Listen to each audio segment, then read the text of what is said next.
प्रश्नावली 13.1 है ना। प्रश्नावली 13.1 इसमें हम लोग को पढ़ना है घन और घनाभ से संबंधित, है ना।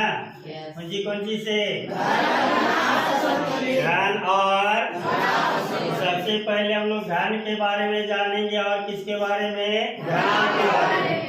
तो देखिए ये है घन, कौन सी है घन का मतलब हुआ जिसका लंबाई चौड़ाई और ऊंचाई, कौन सी लंबाई चौड़ाई और ऊंचाई तीनों एक समान होना चाहिए, तीनों उसको क्या कहेंगे, घनाभ। क्या कहेंगे, कौन सी हाँ, लंबाई चौड़ाई और ऊंचाई तीनों एक समान होना चाहिए। जैसे देखिए घनाभ का चित्र भी हम लोग बनाते हैं यहाँ पर, है ना। जिसका लंबाई चौड़ाई और ऊंचाई तीनों एक समान होना चाहिए, तब उसे कहेंगे घनाभ। कौन सी कहेंगे, ये हो गया लंबाई, ये हो गया चौड़ाई, अच्छा ये हो गया लंबाई, है ना। ये हो गया चौड़ाई और ये हो गया ऊंचाई, और तीनों क्या होना चाहिए, एक दूसरे के बराबर, एक दूसरे के तो उसको क्या कहेंगे, घन। क्या कहेंगे, तब इसका उदाहरण में हम लोग जानते हैं तो लीटियों का छक्का, छक्का देखे हो ना, लीटियों का छक्का है जो घन का एक बढ़िया उदाहरण है। उसमें लंबाई चौड़ाई ऊंचाई तीनों क्या होता है, बराबर। अगर तुम लोग से अगर कोई प्रश्न अगर ये करे कि बताओ घन में कितने सतह होते हैं, घन में कितने सतह होते हैं, तो देखिए घन का सतह हम लोग कैसे जानेंगे। इससे पहले घन के बाद हम लोग तुरंत जानते हैं किसके बारे में, घनाभ के बारे में। घनाभ जिसकी लंबाई चौड़ाई और ऊंचाई तीनों अलग अलग हो, तीनों जैसे देख लीजिए घनाभ का हम चित्र यहाँ पर बनाते हैं, है ना। तो देख लीजिए अगर यहाँ पर घनाभ का चित्र हम बनाए हैं तो यहाँ पर ऊंचाई कुछ है, चौड़ाई कुछ है और लंबाई कुछ है, यानी लंबाई चौड़ाई और ऊंचाई तीनों क्या होना चाहिए, अलग अलग होना चाहिए, तब उसे क्या कहेंगे, घनाभ। तो देखिए ये आपका इसमें यानी ये आप देख रहे हैं और ये आप देख रहे हैं, क्या दोनों में अंतर लग रहा है? ये आपको लग रहा होगा कि चारों तरफ से ये बराबर है, लेकिन इसमें अगर देखने में लग रहा होगा तो ये लग रहा होगा कि ये ज्यादा है, ये कम है ना, और ये इसी के बराबर है, यानी एक साइज का बनाया गया। तो ये हो गया किसका उदाहरण, घनाभ का। किसका हो गया, और ये किसका हो गया, घन का। अब यहाँ पर सबसे पहले हम लोग घन और घनाभ में जानेंगे सतह के बारे में। किसके बारे में, तो सतह के बारे में तो सबसे पहले जानेंगे। तो देख लीजिए घन हो या घनाभ हो, सतह जो होता है वह 6 होता है। कितना होता है, 6। गिन लीजिए एकदम आंख बंद करके नहीं, आंख खोल करके गिनिए, 1 2, कितना हो गया, 1 2 3 4 5 6, है ना। ये हो जाएगा ना भाग, तो टोटल कितना सतह हो गया, 6। तो आपको घन हो या घनाभ हो, है ना, घन हो या उसका सतह कितना होगा, 6। याद हो गया, ये समझ में आ गया। सतह मतलब क्या, जिसको हम आसानी से रख सकते हैं 1 2 3 4 5 6, यानी ये कितना सतह हो गया, 6 सतह। अगर इसमें कोई पूछ देगा कि घन या घनाभ में किनारा कितना होता है, तो ध्यान दीजिए किनारा किसको कहेंगे, ये है घन या घनाभ। इसमें ये भाग जो है, ये कोण देख रहे हो ना, कोण, इसी को कहा जाता है किनारा। क्या कहा जाता है, तो किनारा हम लोग गिन करके देखते हैं, एकदम सिंपल सी, एकदम बढ़िया से आपको दिख रहा होगा कि 1 2 3 और ये 4 भाग तो आपको किनारा क्लियर दिख रहा है।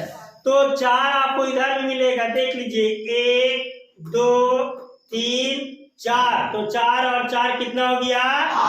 और नीचे भी आपको तो 4 दिख रहा है, तो 4 4 8 और 4 यानी किनारा की संख्या कितना हो गया? कितना हो गया? और अगर जब भी कोई पूछ देगा सतह की संख्या कितना बताए, बताओ। किनारा की संख्या कितना बताए? और अब हम लोग जानेंगे कोना, यानी जिसको हम लोग कोण भी कहते हैं, है ना। इसमें बताओ गिन करके कोना कै गो होगा? तो 1 2 3 4 गो यहाँ तो क्लियर दिख रहा है, और 1 2 3 4 गो दिख रहा है। 4 और 4 कितना हो गया? और कहीं कोना का दिख रहा है का बीच में? तो टोटल कोना कितना हो गया? टोटल कोना कितना हो गया? अब ये घन और घना में 3 चीज हम लोग को मुख्य रूप से जानना था, सतह की संख्या, किनारा की संख्या और कोना की संख्या। सतह की संख्या कितना हो गया? किनारा की संख्या, कोना की संख्या, यहाँ तक कोई दिक्कत? लेकिन एक चीज और हम लोग को जानना है, जब हम लोग घर में मिठाई का डब्बा ले आते हैं, कौन सी का डब्बा? बता, मिठाई का डब्बा में सतह की संख्या कितना होगा? 6 होगा, एक ऊपर एक नीचे, और 4 गो, एक इधर से एक इधर से एक इधर से और एक टोटल कितना हो गया? 6। लेकिन क्या है कि मिठाई का डब्बा जब कोई लाता है तो क्या हम लोग मिठाई बिना खोले निकाल लेते हैं? तो ऊपर का भाग हम लोग क्या कर देते हैं? तब कितना भाग बच जाएगा? झूठ मत बोलो, ऊपर का भाग मात्र खुला है। तो ध्यान दीजिए कि ऊपर का भाग खुला है तो ये भाग रहेगा, ये भाग रहेगा, ये भाग रहेगा, ये भाग रहेगा। ये ऊपर का ढक्कन है वो क्या हो चुका है? खुल गया। तो टोटल कितना भाग बच गया? 5 भाग। क्या कितना भाग बच गया? तो 5 भाग से घिरे भाग का क्षेत्रफल लिखावल गया। 5 भाग से घिरे भाग का क्षेत्रफल क्या लिखाया गया? 2 × a + b × x + a। तो जो घन और घनाभ के बारे में जान लिया, इससे जितना भी संबंधित प्रश्न होगा उसमें कोई दिक्कत नहीं होगा। अब हम लोग 2 चीज हम लोग पढ़े हैं, एक पृष्ठीय क्षेत्रफल लिखे हैं और एक पार्श्व पृष्ठीय क्षेत्रफल लिखे हैं। दोनों में हम लोग थोड़ा सा समझ लेते हैं। पृष्ठीय मतलब हो जाता है कुल, पृष्ठीय मतलब कुल, यानी 6 भाग का क्षेत्रफल निकलेगा। कितना भाग का? और पार्श्व में, तो पार्श्व में जैसे आप इसको रख दिए है ना, पार्श्व में जब इसको रख दिए तो ऊपर का भाग और नीचे भाग का क्षेत्रफल नहीं निकलेगा। 1 2 3 4, इसलिए ये घन है कि घना? बोलो तो घन है, तो घन का पार्श्व पृष्ठीय क्षेत्रफल बराबर क्या लिखाया गया? और उसी तरह से किसका? घनाभ का। अब घनाभ का क्या है? तो लंबाई, चौड़ाई और ऊंचाई तीनों एक समान नहीं होता है, इसलिए सूत्र में थोड़ा सा चेंजिंग है। 2 × a + b × x, और कोई बात नहीं। और पार्श्व मतलब समझ गया, और पृष्ठीय मतलब भी समझ गया। पृष्ठीय में 6 भाग का क्षेत्रफल निकलेगा और पार्श्व में कितना भाग का? 4। और जब एक भाग खुला होगा तब तो 5 भाग बचेगा। अगर तुम लोग से कोई पूछ देगा कि घर में जो कोचाड़ा होता है कौन सी होता है? एक बार और देख लीजिए, यही है मिठाई का डब्बा, ऊपर से ढक्कन खुल गया, देख लीजिए ढक्कन खुल गया ना।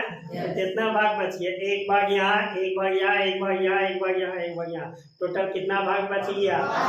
और देखिए हम लोग घर जो ढलाई होता है उसमें बताओ दीवार कै गो होता है? बोलो। और ढलाई कै गो होता है? टोटल कै गो हो गया?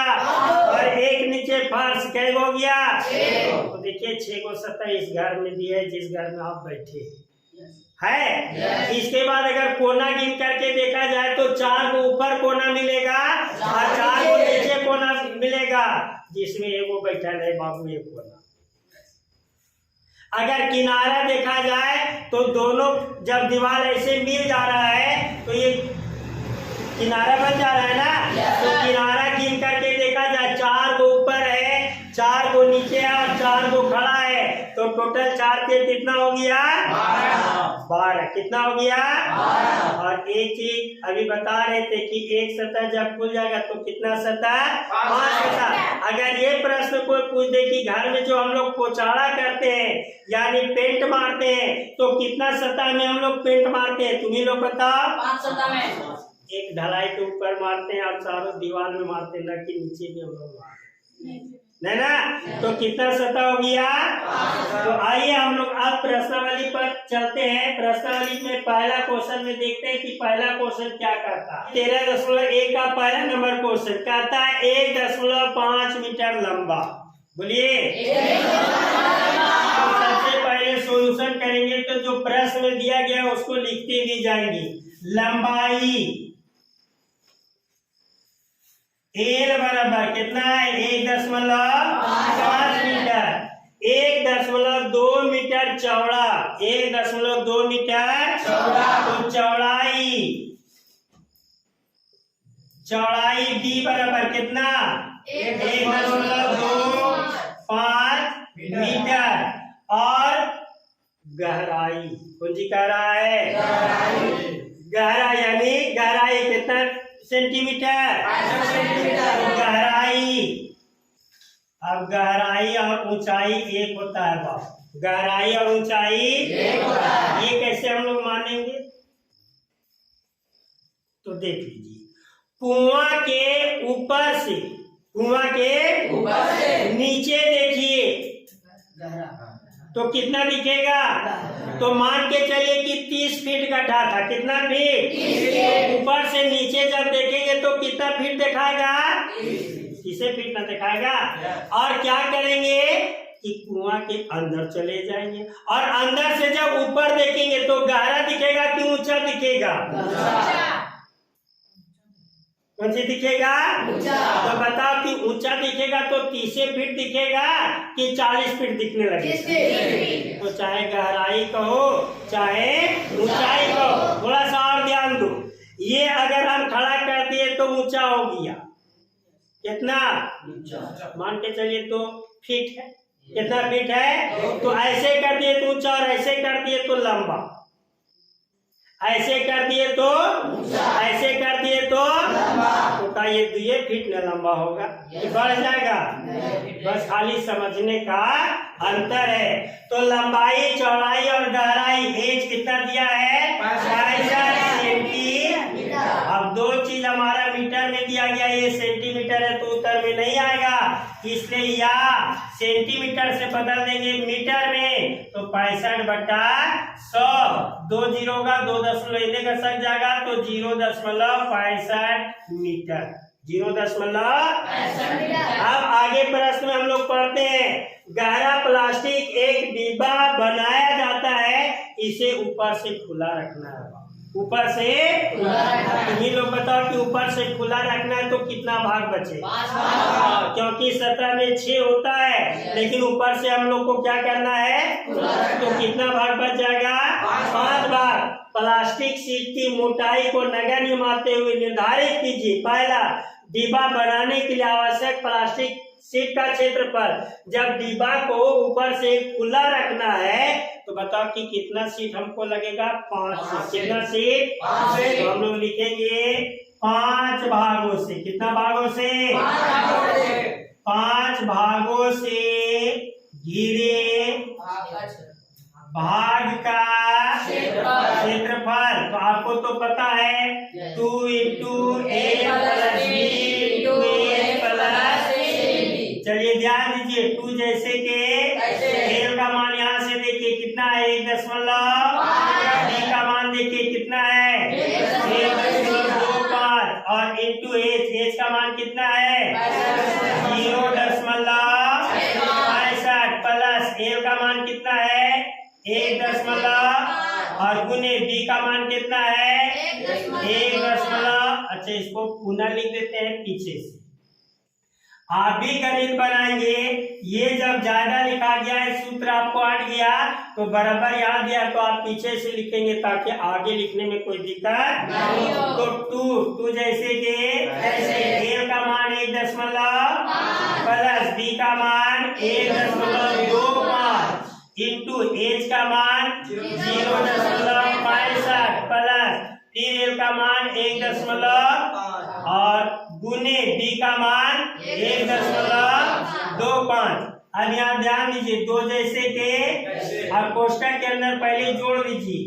5 है तो ये जैसे के तैसे 5 और 2 7 और 1 और 1 यानी 2 दशमलव कितना हो गया 75।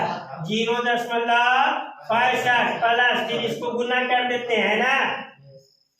15 पचे 75 के 5 हाथ में कितना 15 दूनी 30 और 7 37 के 7 हाथ में कितना 3। 15 कम 15 और 3 18। दशमलव के बाद 2 अंक है, दशमलव के बाद 1 अंक है, 2 और 1 3 अंक के बाद यहाँ दशमलव हो जाएगा। फिर इसको गुना करना होगा, इसको इधर से पहले गुना कर देते हैं। 5 दूनी 10 के 0 हाथ में कितना 1। 7 दूनी 14 और 1 15। 2 दूनी 4 और 1 5। दशमलव कितना अंक पर हो जाएगा 2 अंक पर। गुने 0.65 प्लस 1.875। अब इसको भी हम लोग को गुना करना होगा। 5.50 और 0 कितना 6 गुना कीजिए। 5 0 5 पचे 25 और 2 27। 6 0 0 6 पचे 30 के 0 हाथ में 3। 6 पचे 30 और 3 33। 0 5 7 3 दो कितना 5 और 3 यही आना चाहिए था। यानी दशमलव यहाँ हो जाएगा 3.5750 प्लस 1.875 बराबर जोड़िए 0 0 0। 5 और 5 10 के 0 हाथ में 1। 7 और 7 14 और 1 15 के 5 हाथ में 1। 8 5 13 और 1 14 के 4 हाथ में 1। 3 और 1 4 और 1 यानी आ गया 5.45 मीटर स्क्वायर। हम लोग का पहला का आंसर आ गया कितना 5.45 मीटर स्क्वायर। 5.45। दूसरा में कहता है इस शीट का मूल्य यदि 1 मीटर स्क्वायर का कितना मीटर स्क्वायर का 1 मीटर स्क्वायर शीट का मूल्य 20 रुपया। तो ध्यान दो, 1 कलम का दाम 20 रुपया, तो 2 कलम का दाम 5 कलम का दाम। अरे भाई तो गुना करते जाएंगे ना। उसी तरह हमारे पास कितना क्षेत्रफल आया है 5 उसमें 20 से गुना कर देंगे तो लिखेंगे यहाँ 20 रुपये प्रति मीटर स्क्वायर की दर से शीट का किसका शीट का मूल्य बराबर आपका आ गया है 5.45 और गुने कितना 20 गुना कीजिए। 5 दूनी 10 के हाथ में 5 दूनी 10 के 0 हाथ में 2। 5 दूनी 10 के 0 हाथ में 1। 4 दूनी 8 और 1 9। 5 दूनी 10 और 1 ये 0 था दशमलव 2 अंक पर, यानी कितना रुपया निकल गया 109 रुपया। यही हो जाएगा इसका आंसर।